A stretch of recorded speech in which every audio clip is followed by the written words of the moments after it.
I scoured YouTube and found 2,419 videos about people taking their EVs on road trips. So let's make another. Oh, and also let's talk about my EV brand being told the GTFO of the USA. Yep.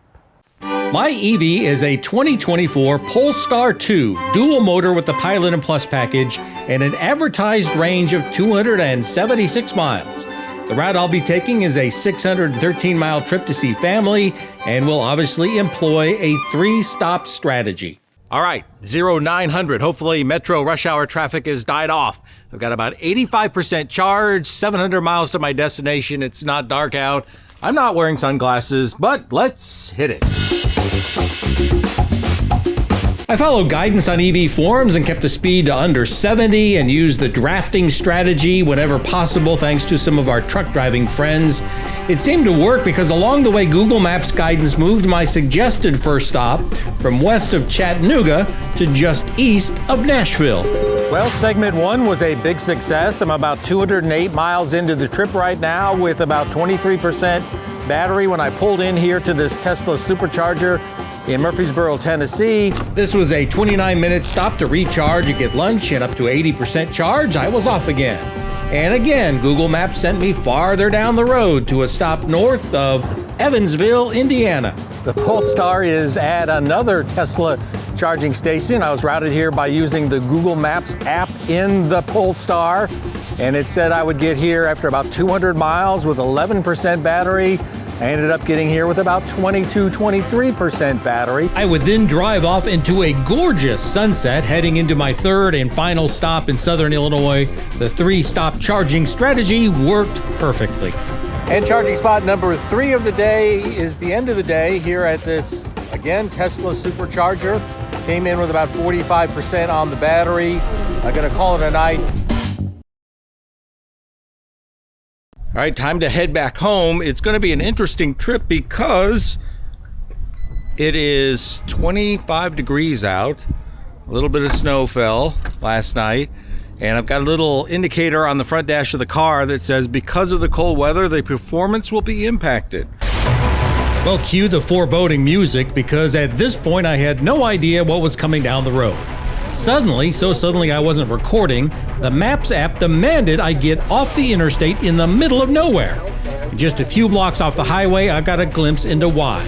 Snowband had set up to my east, the interstates were shut down ahead because of a series of semi-truck wipeouts on the slick pavement. So the Polestar's first winter weather test came in the cornfields of east central Illinois, where folks were wrecking even on wide open roads. The app kept rerouting me farther down remote farm roads where the snow was blowing and traction control was taxed.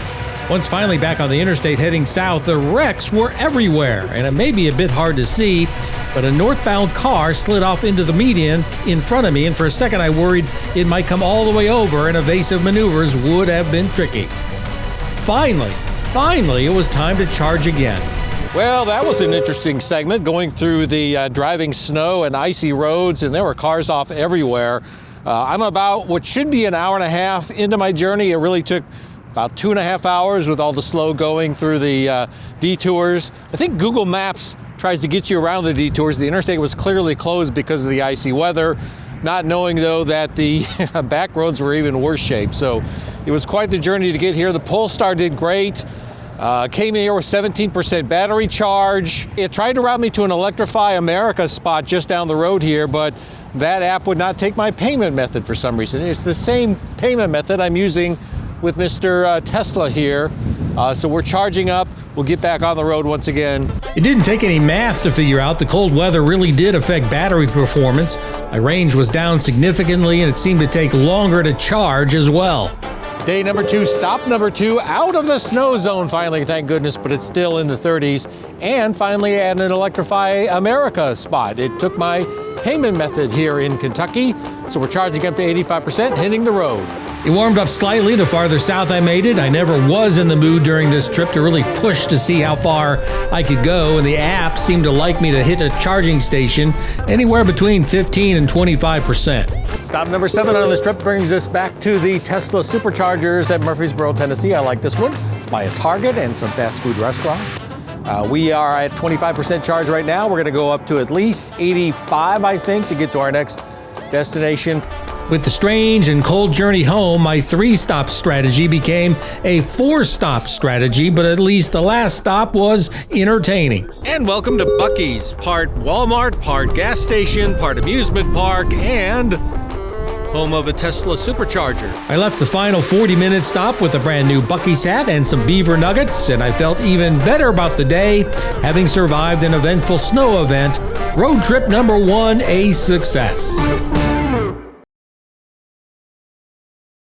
Finally, you may have seen the reports that Polestar is leaving the U.S. market.